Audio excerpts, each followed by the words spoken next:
Hi, my name is Melina Giakoumis, and I'm a PhD candidate in biology here at CUNY. I study a couple of species of sea star in the genus Asterias. Both are found in the North Atlantic Ocean. This group has a really interesting history.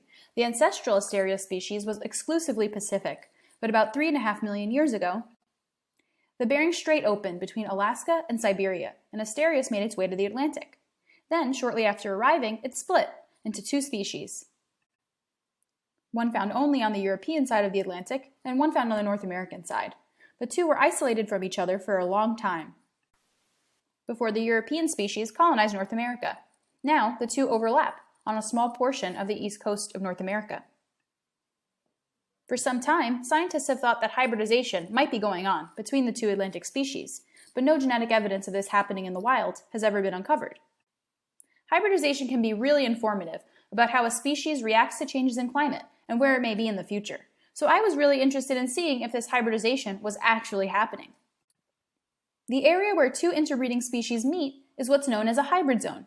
A handful of people have studied this group before me, and many of them estimated where this hybrid zone might be. As you can see, there isn't a ton of overlap between these range estimates. So to get started, I needed to get out on the seashore and do some sampling. So this is what sea star sampling looks like.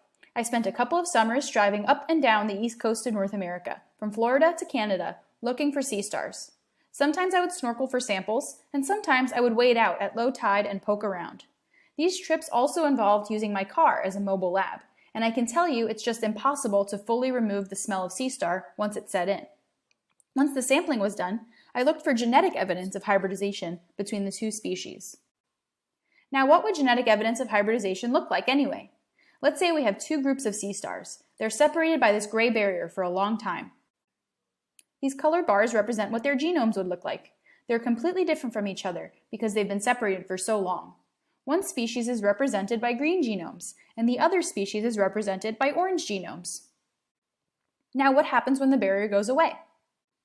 If the different species are closely related enough, they may be able to breed, in which case, in the area where they overlap, you would see some mixed genomes, which shows ancestry from each species, but in the areas where they don't overlap, you'll see individuals with no mixed genetic ancestry. So once I sequenced my first set of samples, it turns out there was strong evidence of hybridization.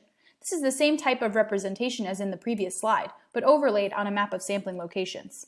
Each vertical bar is representing an individual sea star, and each color represents ancestry from one of the two species.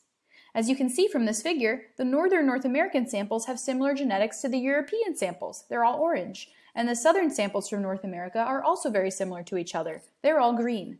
But hybridization begins to occur in northern Massachusetts and continues through much of Maine.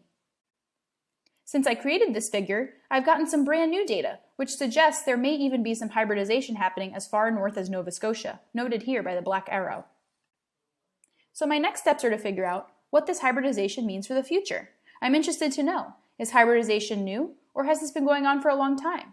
Will these species move as the climate changes, and will that affect how often they hybridize? And what does this mean for the rest of the community? I'm really excited to continue this research and answer some of these questions in the next couple of years. Thanks so much for tuning in. I'm really excited to chat with all of you and hear your questions.